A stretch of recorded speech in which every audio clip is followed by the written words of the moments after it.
All right, so we're going to record the session, and as before, I'll make this recording available to all the participants. Probably tomorrow, I'll send an email out with that and this PowerPoint slide presentation. Visual input.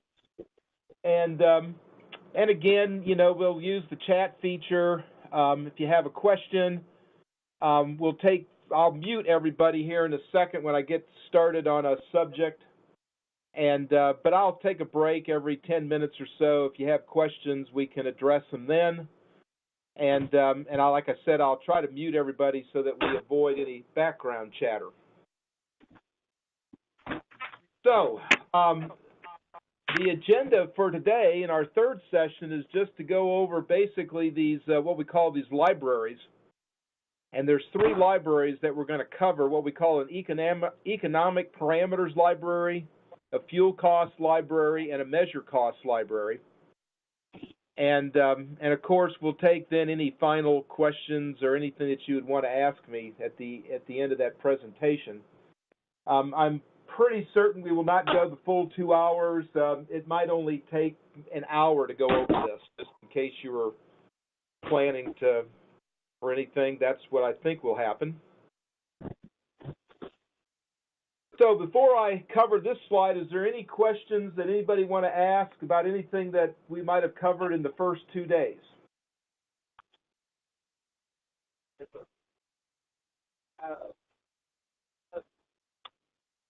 Okay, I don't see anything in the chat window or nobody's speaking up. So there's just a few things that I wanted to go over again, a few things that I forgot to mention on our session last Thursday, when we went over basically how to run the audit. First thing I just want to continue to remind people is that on all the forms you have to click on OK or Apply to save your entries. If you enter something and then hit Cancel, your entries will not be saved. They only are saved if you hit OK and Apply. Don't enter information on a form and then go over to, say, the audit doc and click on a different form, or go to a tab up on top and go to a different wall, or even a different, come out of the audit and go to libraries or something. You have to hit OK or Apply on the form itself to save the entries. One thing I noticed from our first training session, just very minor really, but when you're entering information into Multi, I think if you remember, I emphasized that you should enter information on the audit form first and then the building form. And then basically you have to enter information on the wall form before you can enter any information on the window and door forms, because the window and door forms are going to ask you what wall are these windows and doors on, so therefore you will have had to enter the wall form first before you can complete the data entry in the window and the door form. One thing I forgot to mention about the utilities is that currently there's a bug that we're working on the bug basically is that you should enter utility data just for 1 calendar year at the moment. So as you're going through this little testing and trying out and getting used to the audit, don't enter utility bills that cross over from 1 year to the next, because there's a glitch that will make that analysis and the use of that utility data a little bit suspect. So keep all your utility bills in 1 calendar year. And I think we had talked about, in the calibration run, that once you run the calibration and you look at the output, that an auditor would then look at the output and decide, is the model of this building sufficient, or do I need to go back and make some adjustments to some of the input to make the model a little bit more accurate? And somebody asked about some statistics on that, and I think we even talked a little bit about what you might adjust. After we were done, Minnie and I talked a little bit more about this, and here's kind of a list of the first 5 things that an auditor might adjust when they were calibrating a building. Again, the whole process of truing up or calibrating a model is an art, not so much a science. There's not a strict step-by-step process that one goes through. The auditor has to use their judgment. They have to use their judgment, and they have to use their experience at doing this. But these 5 things are kind of the 5 items that either A, there's some variability between units, so you might have to come up with averages on some of these information, or some of these are some of the items that are the hardest to measure. So, for example, you would probably not go in and change the wall area of a building because that's pretty measurable, and as long as you didn't make any math mistake in calculating the surface area of a wall, that's probably pretty accurately known. But here's the things that aren't known necessarily because they aren't necessarily measured as accurately. Thermostat settings for the heating and the cooling system and or the water heating systems, the water heaters. Equipment efficiencies for heating and cooling and water heating. Sometimes those can be measured, but on heat pumps and other things, they cannot be as easily measured. The infiltration rate of the building, we talked about that and how there is a lot of work going on and how you measure the infiltration rate of a multifamily building. So obviously, if you don't use that measuring process, then you're having to estimate the infiltration rate of the building. And so that would be a prime variable that if you were adjusting the building to utility bills, that might be one thing that you'd want to go in and adjust a little bit, is the infiltration rate that was assumed. Window leakiness, again, you don't really measure that. That's more of a qualitative thing that is associated with how leaky a window is. So that might be something you can adjust, although it would probably have a really small effect on any comparison to utility bills. And then the lighting and appliance densities. We talked about that in the lighting and the appliance forms, how you enter these lighting and appliance densities. And although there is kind of a procedure you can go through to add up the installed wattage and stuff, it's probably a little bit less scientific than that. And so those are the lighting and appliance densities, may be a couple of things that you might want to adjust, especially if the base load consumption that Multi is estimating for the building isn't comparing very well with what the base load use is based on the utility bills. Then lighting and appliances might be something that you would adjust to get those closer together. And then one thing I forgot to mention is that on the retrofit package economics form, there is a way of entering incidental repairs necessary for the building. So let me go over to Multi and show you what I mean by that. I forgot to say that at the very end of the webinar on Thursday. So if we are, let's see, we're into audit 0, but I don't have. I haven't run that, so I'm going to go to this audit that we call this audit 984. It's not our sample building, but it will be to show you what I'm talking about.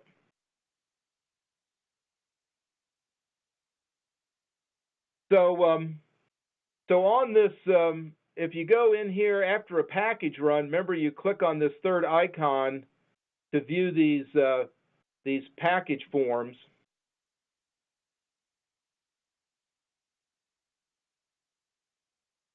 For some reason, things are taking a little longer today than they have been to load up.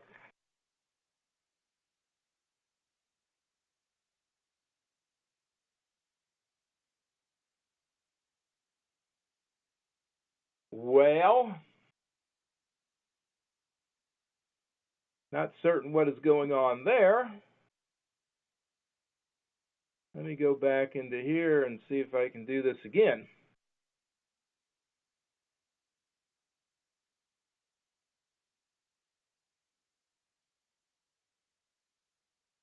All right, what I'm trying to do is to get to this weatherization building,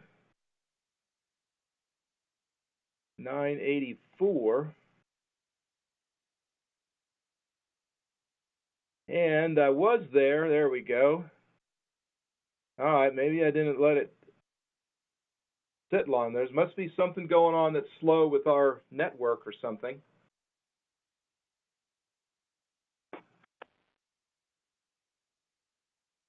Because usually it loads immediately.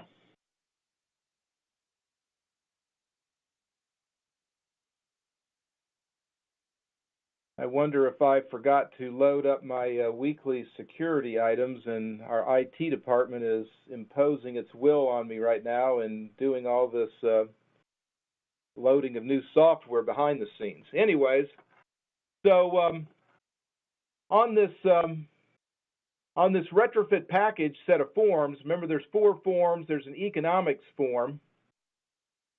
And what I forgot to mention to you on Thursday was, so this is the package run where you've selected what individual measures you wanted to analyze. We've thrown them into a package. We've applied them to the building in decreasing order of SIR, recalculating all the energy savings of all the measures to account for the interactions between measures. And these forms are showing you the results of that. On this economics form, here is a list of all the measures again, with kind of a summary then of how much each measure cost, how much each measure was saving in dollars, how much each measure cost, and what the SIR and the simple payback of the measures was, as well as the package. But at this point, this only lists all the energy measures that have been analyzed for the building. If you want to enter an incidental repair item that's associated now with one of these energy measures, you come up here to the top and click on this button that says Add a Repair Cost. And when I do, you notice that you get a blank row down here, number 16, and you can just put your cursor in there and you can basically enter any repair item that you want to enter. So I'll just say any repair item. And you don't enter anything under the component, the tab, or the code, because you just basically are typing in your own name here. But you can come over here to the cost and enter how much this repair cost. Say $500. Oops. $500. And when I hit the enter key, notice that this $500 will be included in the total package cost. And you will notice that the package SIR is recalculated to include the cost of this repair item. Let me make this even just a little bit more expensive so that it's more apparent that the cost is included in the SIR. So I will now hit the enter key, and you notice our cost went from $61,000 to $66,000, and the package SIR went from 1.2 to 1.1 because there was this extra cost in there for this repair measure that doesn't really save any energy. And it would probably be a good practice for a repair item to say what this is associated with, because as you know, when you enter an incidental repair, it has to be associated with an energy measure that you're going to perform on the house or the building in order for it to be allowed under the Weatherization Assistance Program. So let's say that this is associated with the I think there's roof insulation. Well, I don't know. This is a different building, so I do not see roof insulation. But there is exterior insulation on the wall, so I'll say this is associated with the wall insulation. And that way it'll be really clear that there's a tie-in between this repair item and this energy measure, so that if for some reason I got rid of this energy measure in a future analysis or something, that it would give me a clue that says I really can't justify that repair item any longer, and I'd have to take that out as well. So that allows you to enter incidental repair items in with the energy measures so that when we calculate this package, we're calculating not only the energy savings of the package and the cost of the package, but we're also correctly calculating the SIR of the package, which is a requirement for including incidental repairs under the Weatherization Program. So with that, I'm kind of done with my updates, and I'll unmute to see if anybody has any questions on anything that I've discussed so far.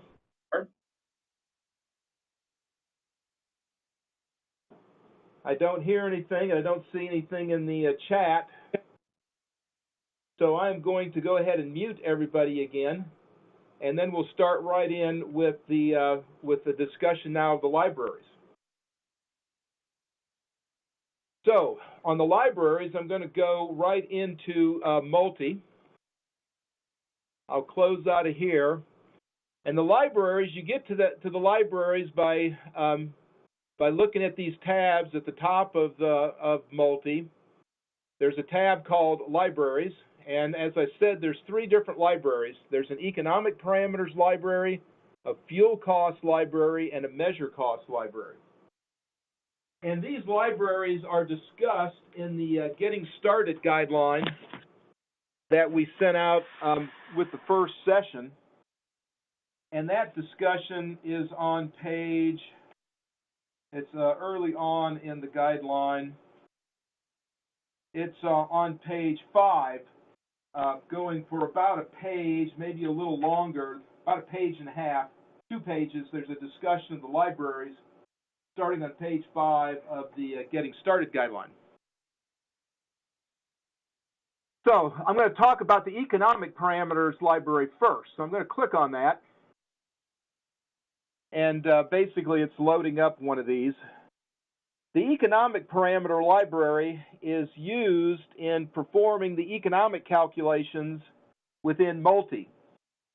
To calculate this SIR, you have to calculate not only what the annual savings of each of the measures is, but you have to project those savings into the future, bring all the savings that occur into the future back to a present cost divided by the installation cost so you can calculate an SIR.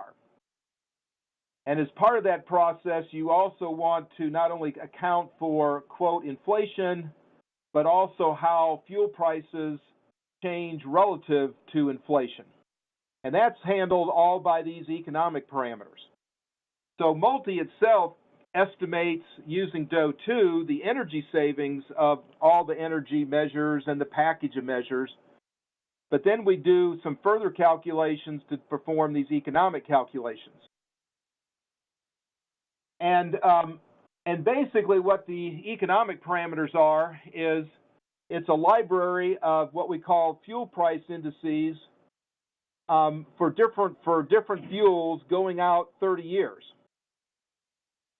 And what we will do is we will actually provide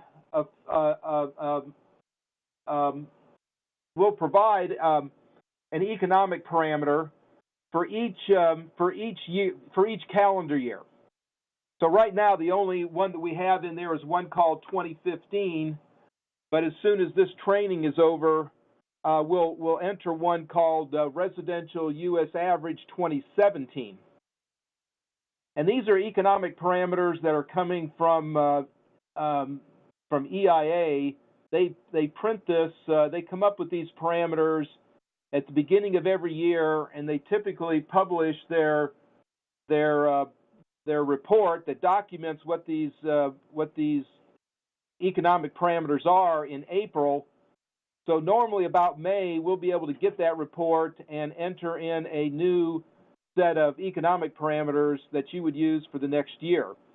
So basically, when we come up with one called 2017, those economic parameters, that library is what you would use from May of 2017 till about April of 2018, at which time in 2018 we should come up with an enter and provide you a new economic parameter library.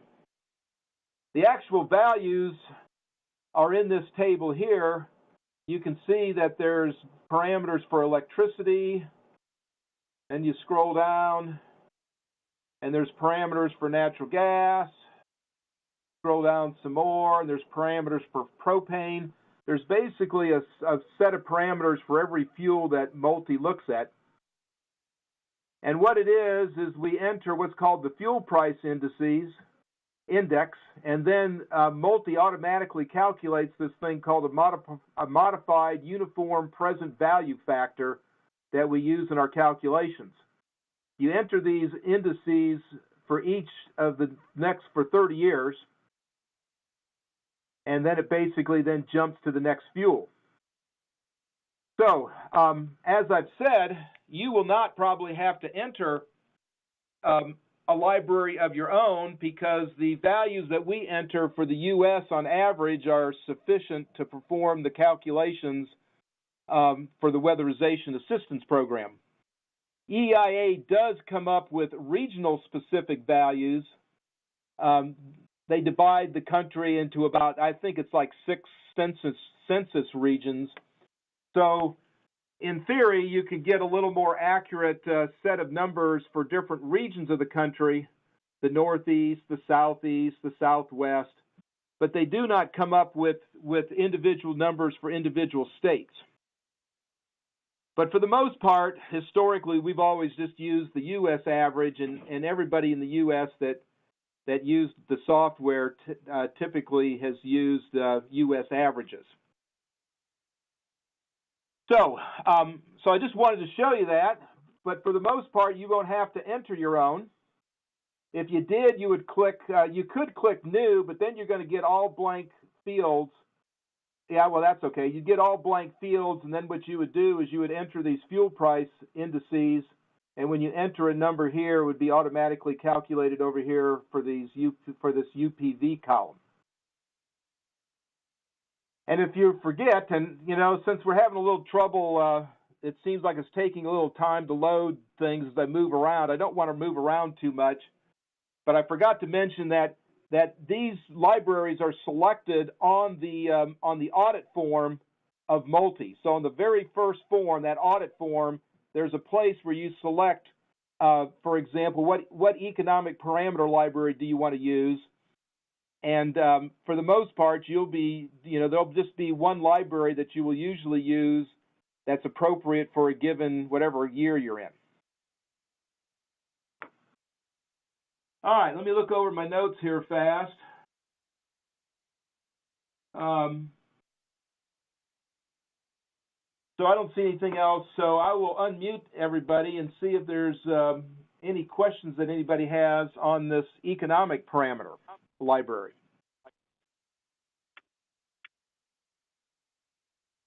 Notice that this library these values are based on a 3% discount rate, which is what EIA determines to be appropriate for the U.S. government, which means it's appropriate for the Weatherization Assistance Program. Okay, since I don't see any chat or any questions, I'll mute everybody, and I will go to the second library, which is the fuel cost libraries. So, in the fuel cost libraries, what you're entering here is the cost of the different fuels that Multi considers or allows you to choose within Multi. And I think there's 7 of them: electricity, natural gas, propane, fuel oil, coal, wood. There might be another one. I'll see it here. Oh, kerosene's another one. I'm looking down this column. And what we'll do is every year, again in May, when we enter the new economic parameter library, what we'll do is we'll go into EIA's databases and some other databases and enter for people what we call a fuel cost library that represents the average cost of that fuel for the United States, that would be appropriate for 2017, for example. So you can kind of look down here in this, in all these libraries that we have, and see that we have and provide everybody an average cost for electricity, natural gas, propane, kerosene, wood, coal. All in these libraries were all based on costs that occurred in 2015. We'll do this again for 2017. But those libraries are more just to kind of get people started if they first start using the software and are just kind of playing around getting used to the software, so they have a library that they can choose from for different fuels. But in the end, you will need to have an agency-specific set of libraries to represent the cost of the fuels in your area.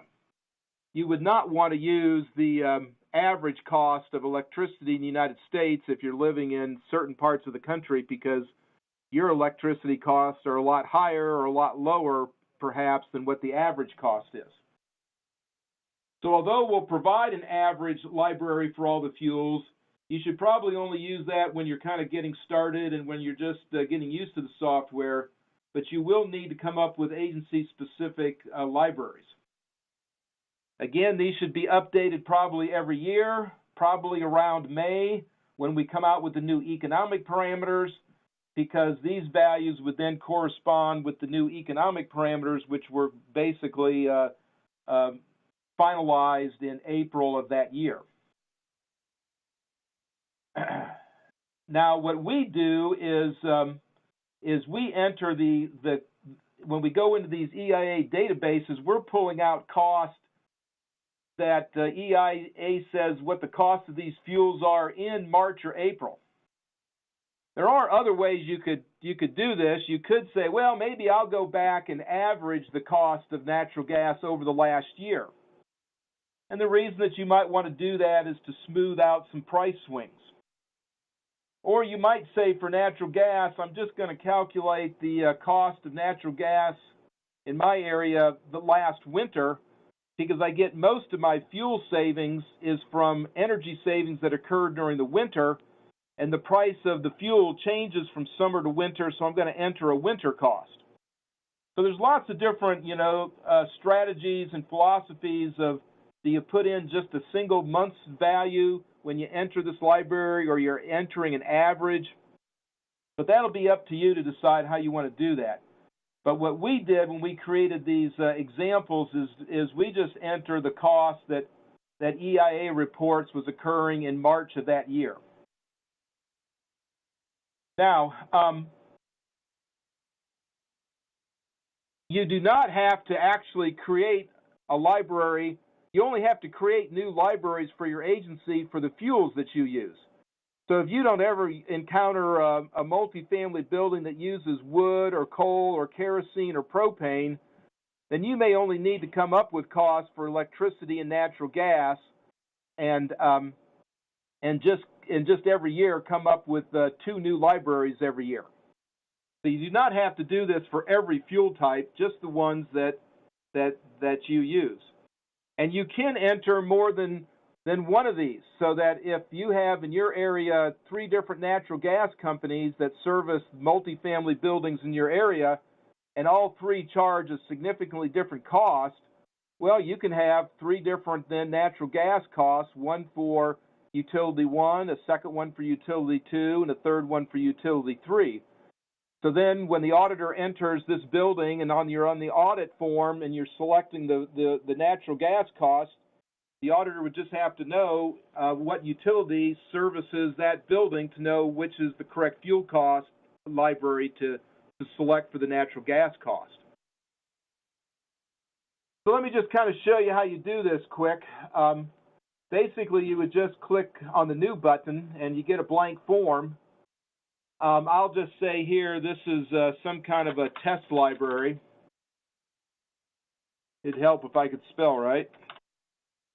And you will then select what agency you're associated with. Normally, you only have one option here because most of you all will only be associated with one agency. So that would be the only option you could pick from. You need to make sure that you make this active for multi. And then you come down here and you say, well, what fuel am I entering? Let's say we're entering a natural gas cost. For natural gas, you can enter the cost in 4 different units, MBTUs, therms, MCF, or CCF. Let's say that I happen to know what the cost is in terms of therms. I would then enter in this unit cost what the cost is in therms. Let's say it's $12 and, whoops, it's $1. I'm in therms, so maybe it's $1.25. And then the last field here is what the heat content of the fuel is. Now, we'll provide you with the heat content of the fuel, which is typical for most natural gas across the United States. But the heat content of fuels does vary a little bit by region, especially natural gas, fuel oil, things like this. So if you want to make this a little bit more exact, you could come in here and put your own value in for what the heat content of this natural gas is if your utility told you what it was. If not, you should just probably use our default value. And that's all you have to do. And then when you hit apply, it would save this into the libraries, into our database. And down here in this, what we call this all fuel list, you'll see that there's the library that we just created. And if you went back and now went back to an audit, you would be able to choose this this fuel cost library that we call test library for natural gas. So I think that kind of covers most of the discussion on the fuel cost library. I'll again unmute everybody and see if anybody has any questions about how to do this before we move on to the measure cost library.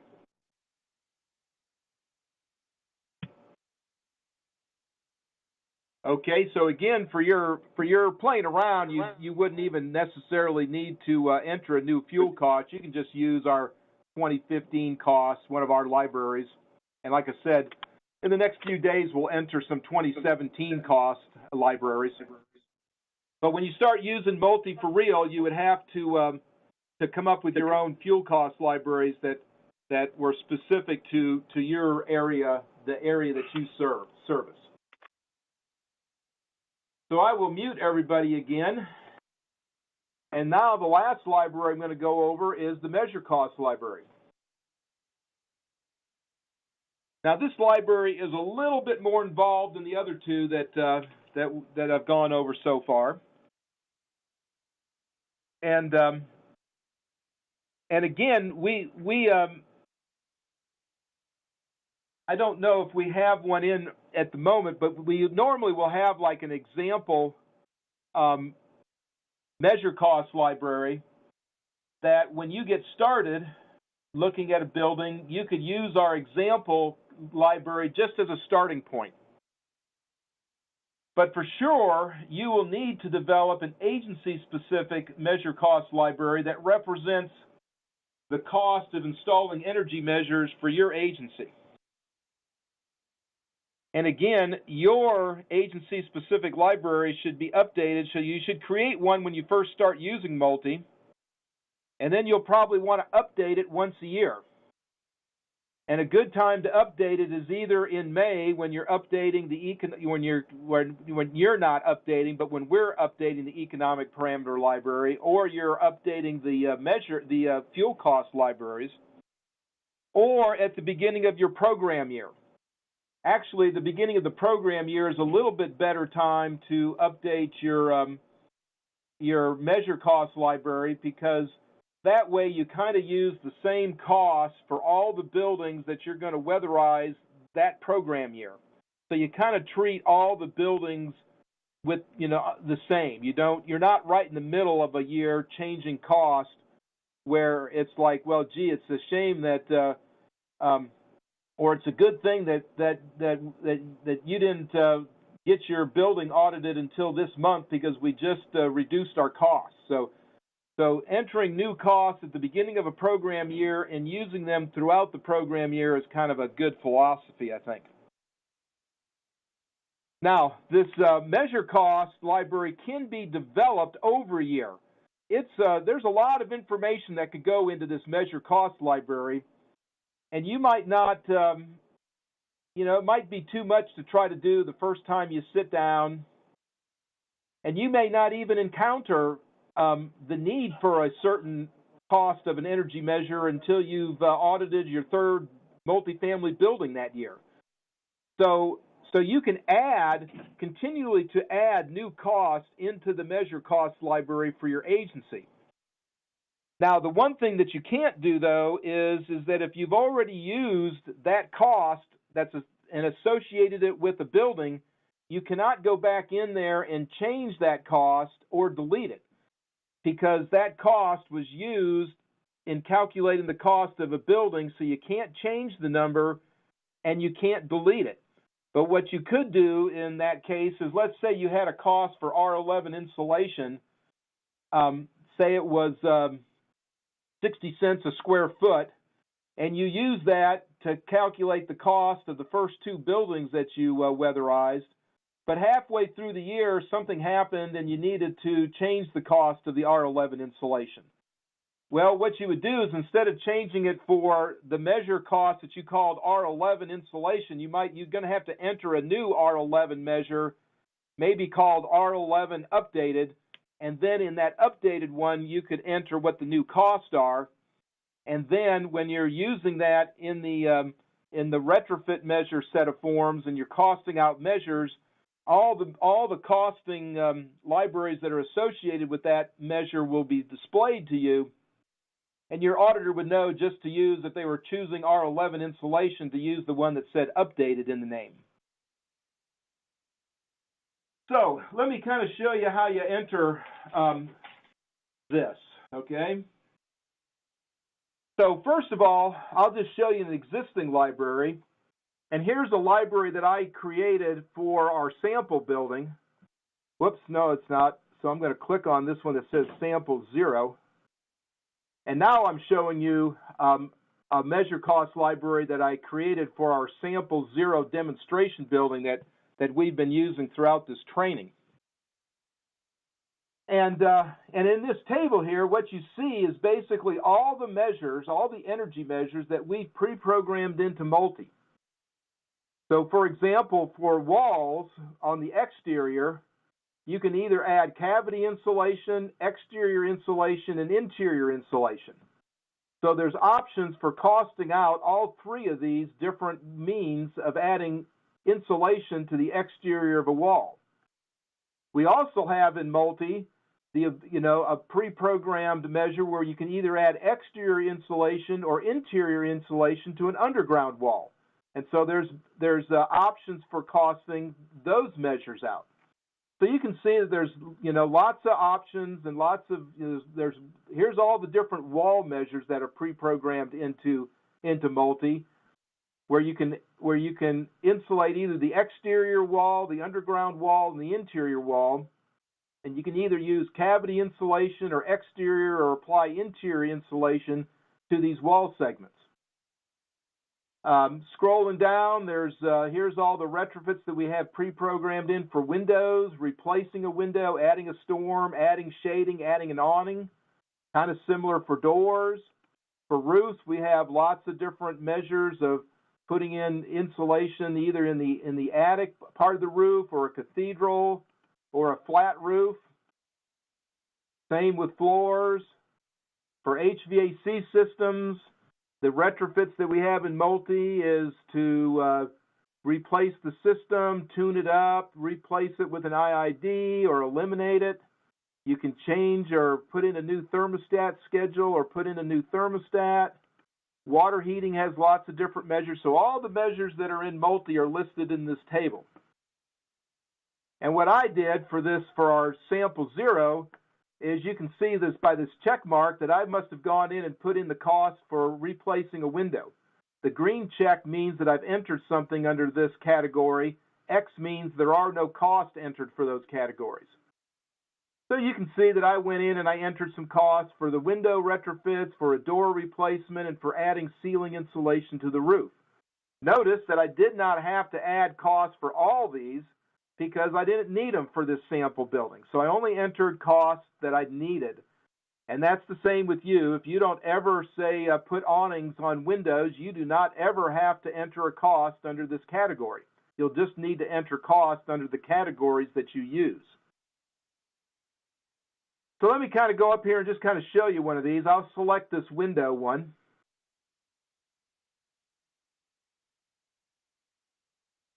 And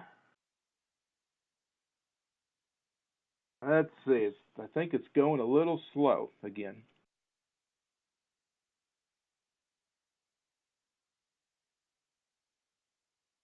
Yeah, it doesn't seem to. Let me see if I can.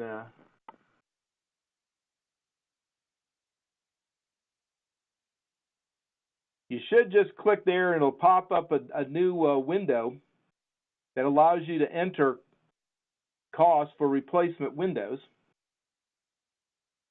Let me make sure it's not hiding behind here.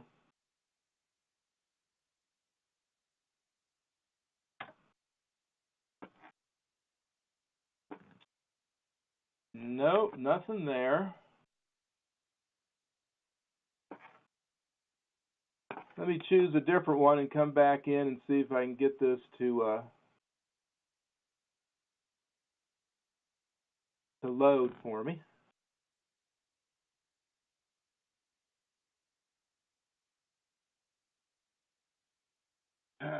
Well, there we go. Okay.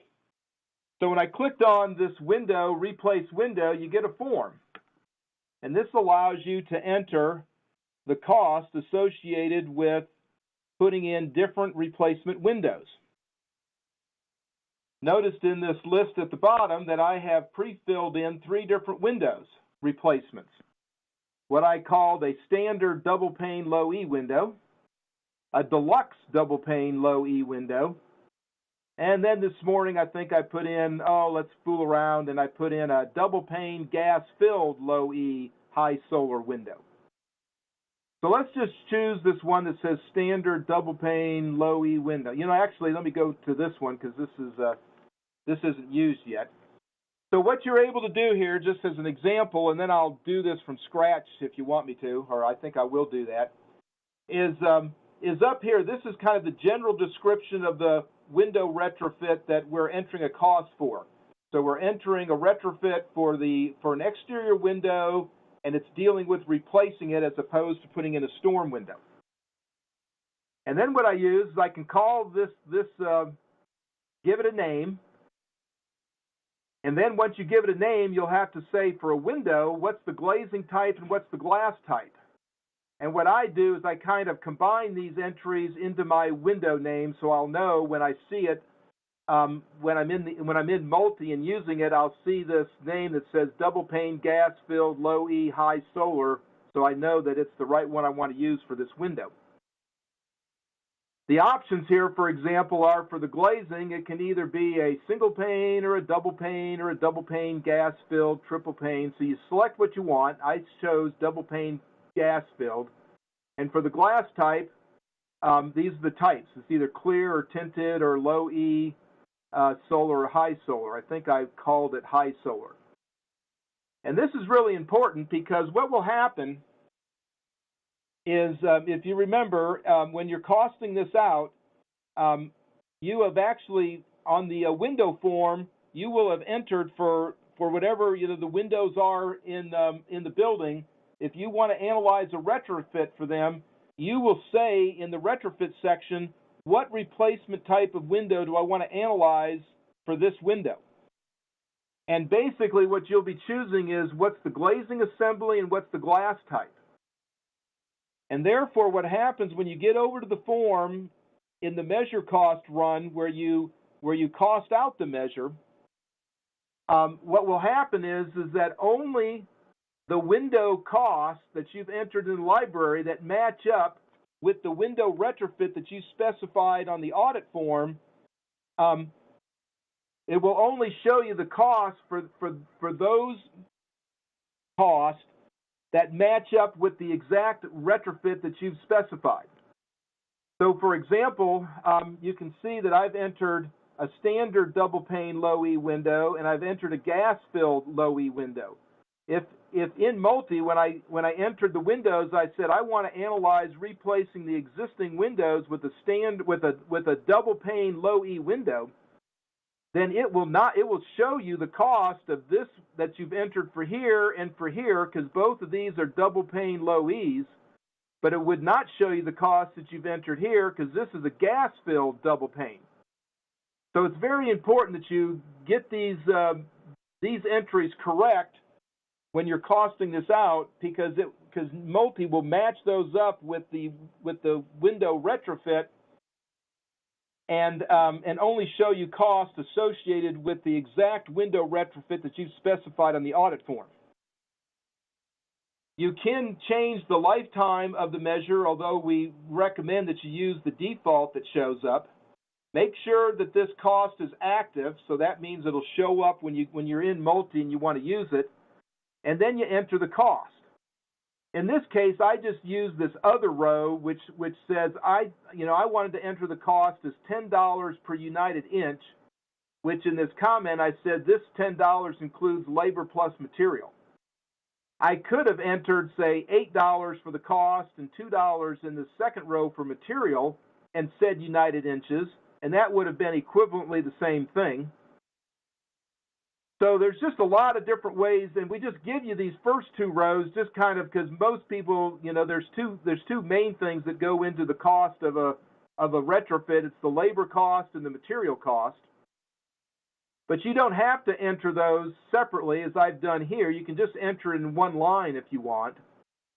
And for windows, for example, under these units, what we allow you to do is to cost this out by United Inch, by square foot, or per window. I chose per United Inches. But you could actually come down here and say, well, the cost of this is $10 per United Inch, and there's a $2 cost per square foot, and there is a $1 cost for each window. In which case, it would use all of those pricing mechanisms to cost what this, you know, what the cost of a new window was based on all these costs that you've entered. Now, I wouldn't say you would normally mix and match units like this, but it does, Multi does give you the versatility to price things out with different units, and you can even combine units for a given measure. So that's kind of how this works for a window, and for any retrofit, you give it the characteristics, pick a lifetime, make sure it's active, and then enter the cost. Now, for example, for attic insulation, the options for units are not going to be United Inches. The options for attic insulation are things like per square foot per inch, or each, or things like that. So the units that will appear for every different type of retrofit are units that we felt are appropriate for that retrofit. Now, once you've entered the cost, and if that cost is used, see how this in-use count says it's been used by an audit? Then what happens is these fields get grayed. Now, I don't know if on your screen you can see that. When it's on your own computer screen, you can see that it's kind of ghosted out. You can read it, but it's not as sharp. It's not as dark. And that tells you that you can't go in and change these costs. Because remember I said once you've entered the cost, and once an audit uses that cost, you can't go back and change it. Because if you changed it for future audits, it would be messing up costs for older buildings. So in that case, if you had a new standard double pane low E window that you wanted to cost out, well, you would just click on new, and you might come up here and say, well, this is my standard double pane low E window updated. And then you would go ahead and enter basically whatever you had before. I think it was double pane low E high solar 2020.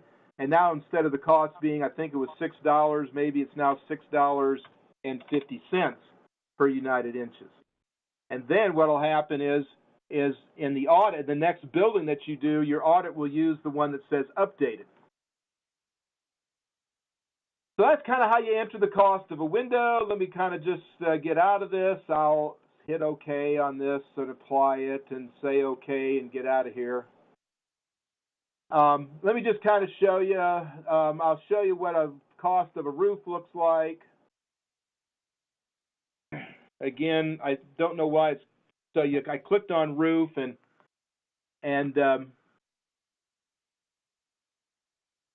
for the roof, I only have one retrofit entered, and it's being used. So again, it's a little ghosted here. I don't know if you can see it real clear, but what I had entered was a cost of 25 cents per square foot per inch thickness of insulation. It was the way I wanted to cost this out. So basically what you would do is you will click on, let me kind of get out, well, you will click on, let's just pretend you're under here with the fuel costs for a second.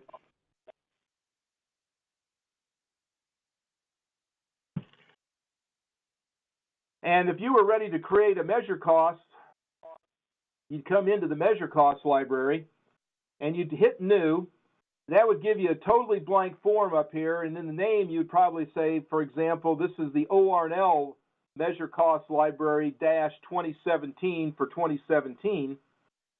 choose your agency, make sure it's assigned to multi, make sure it's active, and then you would start going through here and entering cost appropriate for these different retrofits. And as I said, with time, you might want to put a few costs in there right now to get you going.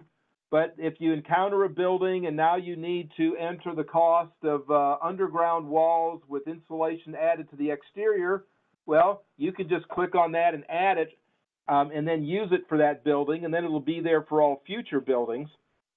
And at the end of the year, the easiest way of updating this, don't hit new, because then you'd have to re-enter all these numbers, but you would hit copy, change the name to like 2018, and then just go in and for all the costs that you'd enter, look at them and update them for the 2018 program year.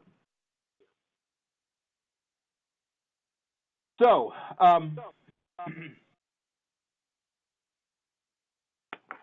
I'm going to come over here and unmute everybody, and I'll see if there's kind of any questions then about how you use and enter or create this measure cost library. Yep. All right, I don't see anything in the chat. And so again, just remember that, and the thing is, you don't remember that you can always cost things out in multi on that installation cost form manually. So if you don't have a measure cost library yet, no sweat, you can still play around with a building or even run a real building and just enter costs specifically for that building without using a library. The idea of the measure cost library, though, is to get some cost in there so that your auditor doesn't have to kind of calculate this every time. And at least it would give them a starting point if they use this, because remember, you can always use that adjustment column to choose a cost out of the library and then make a small adjustment for this specific building that you're auditing, plus or minus. Remember, in this in the measure cost, you don't have to enter a cost of every measure, just the ones that you're using. And again, there's this green check box to tell you which of these you have entered a cost for. And remember, for all these, you can enter more than one, so that you can, for wall insulation added to the exterior of an exterior wall, you can enter different ways of doing it. You can say, well, I could use this kind of insulation, but I've got a cost for rigid foam or whatever. So you can enter multiples of these, and then they'll all be at the disposal of your auditor.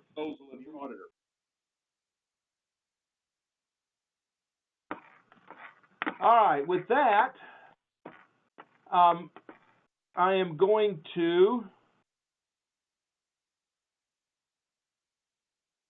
that's all that we were going to talk about today, and it's taken about an hour to go over this, I see. So basically, we're done with the training webinars, the series of 3. And let me just close with this. So again, I'll send the link to this recording tomorrow probably to all the participants, along with the PowerPoint presentation. And then what we'll do is in the next couple of days, we'll send to everybody login information so that you can now log into Multi and actually begin to use it. We'll send you again the web address that you link to. And once you go to that web address, then you'll enter an ID and a password, and we'll give you what that ID and the password is. Each of you will have your own ID and password. What we'll do is we'll pre-set up for all of you all an agency name, so that an agency will already be there. When you log in, you'll see an agency. I think I know most of your agency names, so it should be the right name. I may call it, for example, if you're from the state of Missouri, I'll just call it State of Missouri. I won't get your actual acronym of the Department of Missouri that you work for, because I don't know that. And then I'll probably lump all the people that I know that are in the same agency into the same agency. So if there's 3 people from the state of Missouri that have been participating in this series of webinars, I'll assign all three of you to the same agency as if you were, that's kind of how it would really work in production mode, where you would be assigned to the same agency so you could see each other's audits and everything. If I get something messed up, just let us know and we'll get you assigned to the right agency. We will also then send out not only for the demonstration building that we've been using in the training, but maybe for a couple other buildings, some inputs and some results. And maybe the best way for you to kind of get up to speed on the software is to, first of all, maybe to enter the demonstration building that I've kind of been entering or talking about in this series of webinars, because that's probably one of the simplest buildings that that you can come up with. It's just a slab on grade, electric heat. So the entries are pretty simplified, and it will make it easy for you to enter your first building. And after that, you might want to look at a couple of these other buildings that we'll send you out as with examples. And you might want to enter those, pick one that's close to the type that you often encounter and enter it. And after that, then you might be ready, if you wanted to enter a building of your own. It's up to you how you start using the software at this point, but this is how we might recommend that you take the training that we've done for the last week here and build on it by using these demonstration buildings, so that you have we'll give you a picture of it and some initial input. You can kind of try to input it on your own based on those pictures and stuff, but if you get hung up, we'll actually give you screenshots of how we entered all the inputs so that you could look at how we did it. And then we'll actually give you results too, so that you could run the audit and see if you kind of come up with the same answer that we did. If and when you or your state, you think you really want to start using the software in production mode in your program, let us know. And we'll get, if it's a state, we'll get the state set up with its own database, and we'll get all that set up so that different agencies within your state can start to use the software. And as I hinted at the beginning, although we're rolling this out, you'll be the first users of the software. So when you encounter or as you're entering any of these example buildings, if you run into a problem, don't hesitate to call us.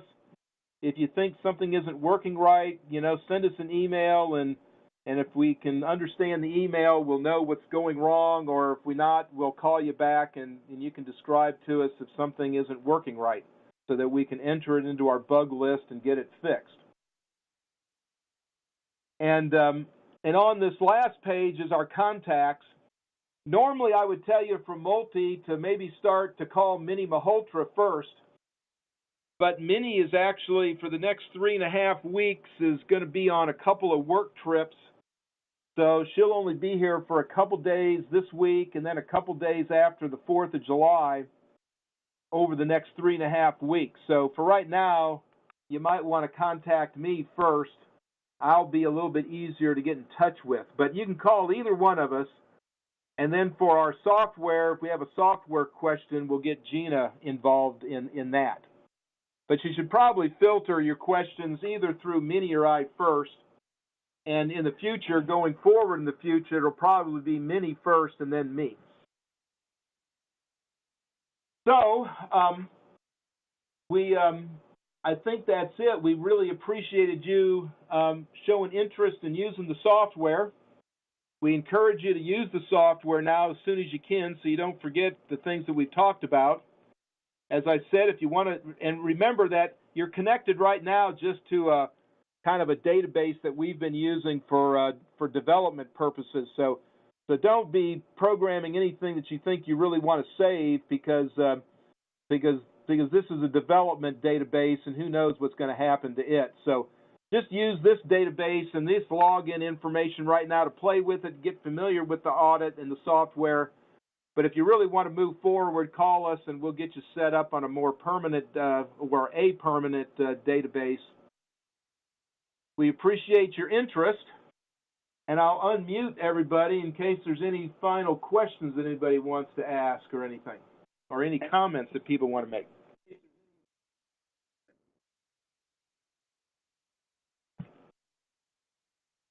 All right. I don't see anything in the chat window, and I don't see or hear anybody raising a hand or asking anything. So I'm going to terminate the recording. And again,